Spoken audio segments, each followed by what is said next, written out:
We're back in Starfield with a news update. There have been rumors circulating for a while that we'd learn more about the upcoming update at Gamescom, and sure enough, right at the kickoff, there was a presentation trailer showcasing the key new feature, the new vehicle for Starfield. And here it is. The new vehicle is called the REV 8.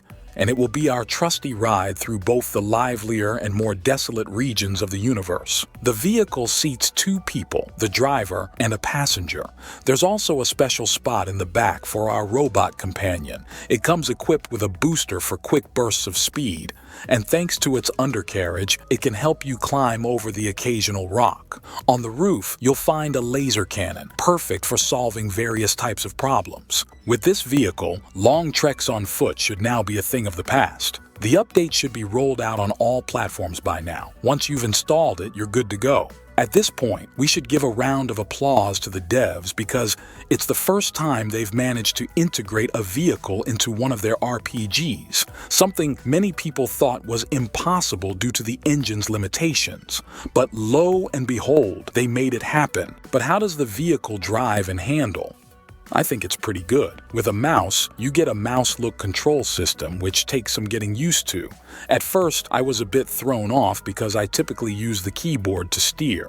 Maybe there's an option to turn off the mouse-look control, but I didn't check. If not, I'm sure a mod will come along soon to address that. But as I said, once I got used to it, everything worked fine. As for the driving experience, small rocks and bushes don't pose much of a problem. But if you come across boulders or trees, those are solid objects you'll need to navigate around, or you'll get stuck. You can also use the vehicle as a weapon, running over NPCs and animals to deal damage. If you go on a rampage in a city and take out pedestrians, you'll quickly find yourself in a shootout. So, if you're a fan of GTA-style chaos, you can dive right in. As far as I could see, the vehicle doesn't take any damage. Whether that's intentional remains to be seen. However, you can still take damage if you're shot at or exposed to toxic environments. A critical element was speed. How fast is this thing? There's a normal speed, which is about twice as fast as sprinting. I tested this by driving a route at normal speed, which took me around 40 seconds. Sprinting the same route, thanks to a mod for permanent sprint, took about 80 seconds. Without mods, the vehicle is definitely faster. And then there's the boost, which you can use for about 8 seconds before it needs to recharge, which happens fairly quickly. I didn't use the boost during my tests, so you could go even faster with it.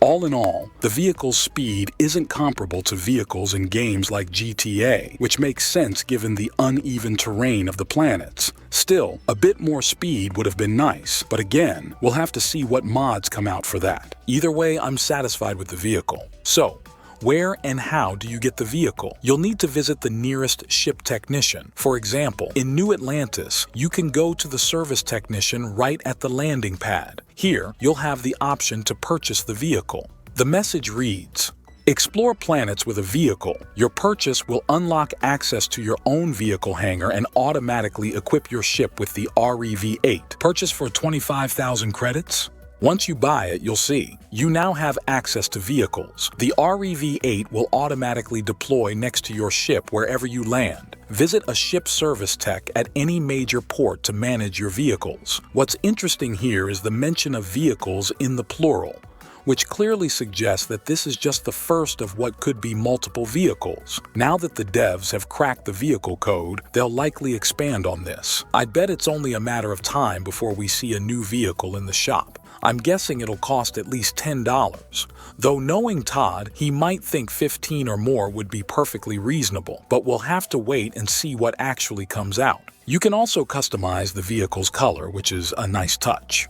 In addition to the new vehicle, there's good news for Xbox Series S users. Many new settings are being introduced, similar to those available on the Xbox Series X. You can now select a frame rate of 30, 40, or 60 FPS, or even an unlocked frame rate if you're using a VRR display. However, if your VRR display is less than 120 Hz, you can only choose between 30 and 60 FPS.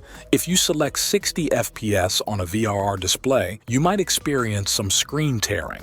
You can also prioritize graphics or performance. If you're going for 60 FPS or higher, it's recommended to prioritize performance. Both modes can dynamically adjust the internal resolution if certain scenes or combat situations involve a lot of graphical elements. Be aware that changing modes may cause a brief, technically induced change in the game's lighting. Xbox Series S users also now have access to ViaSync, which can be turned on or off. Finally, the update brings general performance and stability improvements, along with some bug fixes. I've linked the full patch notes in the video description. Aside from the vehicle announcement and presentation, there was also news about the upcoming story expansion, Shattered Space. We now have a release date, and no, it's not in 2025 as some feared, but September 30th, 2024. So, the expansion will be released about 13 months after the main game. The expansion, which takes place on the Varun planet, will of course allow you to use the vehicle as well. There have also been rumors that STARFIELD might be released for PS5. If that were happening by the end of the year, it probably would have been announced at Gamescom, but it wasn't. However, the topic isn't completely off the table, as another flagship title from Microsoft's Game Group, the upcoming Indiana Jones title, will indeed be released on PS5. This rumor comes from the same source that suggested STARFIELD might make its way to PS5, so I believe it's just a matter of time before that happens. So it's possible they won't make a big announcement about it. They might also want to see how the expansion performs before making any further decisions. Overall, I think the future of STARFIELD will depend on how things develop later this year and maybe into mid-next year. Because right now, STARFIELD, at least on Steam, isn't a top seller. It's more of a slow mover, but we'll see how things go. Now, the question is, what do you think of the latest update? Are you going to check out the new vehicle in STARFIELD and take it for a spin or not? Let me know in the comments. If you enjoyed the video, give it a thumbs up. Thanks for watching, take care, and see you next time.